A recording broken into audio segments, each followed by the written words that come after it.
Hey, look at my hands. I painted something yesterday. Give me a paintbrush and I'm like a toddler.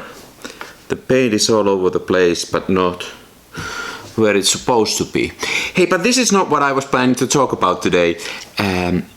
Now that traveling opens and we are little by little getting back to normal, the good old photographic options become available again, like street photography, like photographing in concerts and in various kind of events and gatherings. Just, photographing people becomes possible again. That's so cool. By the way, what is the opposite of street photography? Street photography is spontaneous. It is not staged. You mostly shoot strangers that you don't know. So what's the opposite of that? I think it's wedding photography, where everything is pretty much staged. You are a hired gun if you are a photographer, and there is hardly anything spontaneous about weddings. So I think those two are polar opposites. Now, among all the other madness I do, I've created a combination of street photography and wedding photography.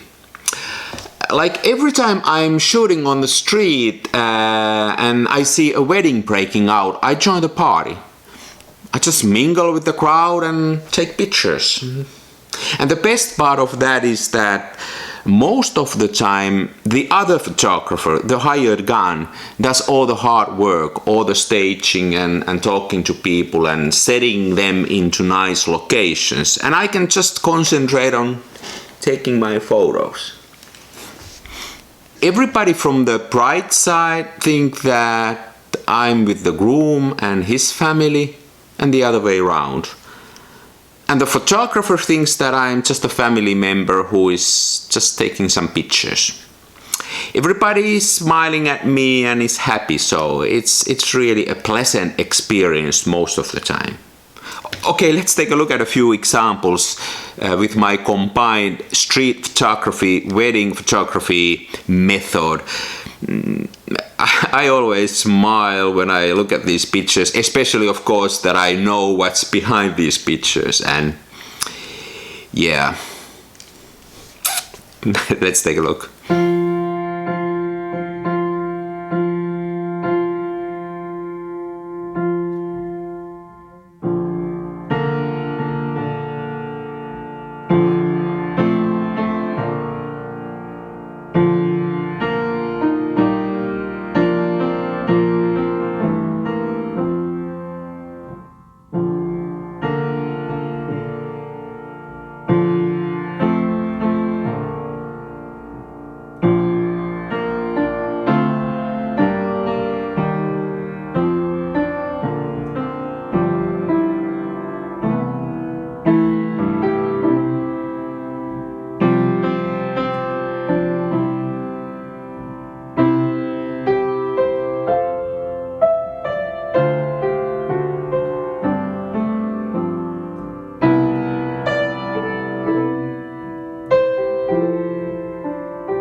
Now, on the serious note, are there any rules for such combined street wedding photography?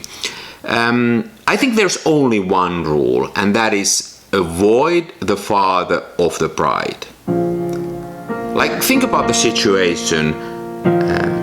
A total douchebag, somebody who can't hold a steady job, is marrying his precious daughter.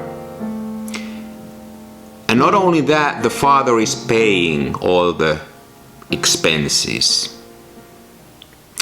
And then finally, when the wedding is over, he is still left with the family dog that he bought to his daughter 10 years earlier Well, that doesn't really change anything because she never took it out anyway, so.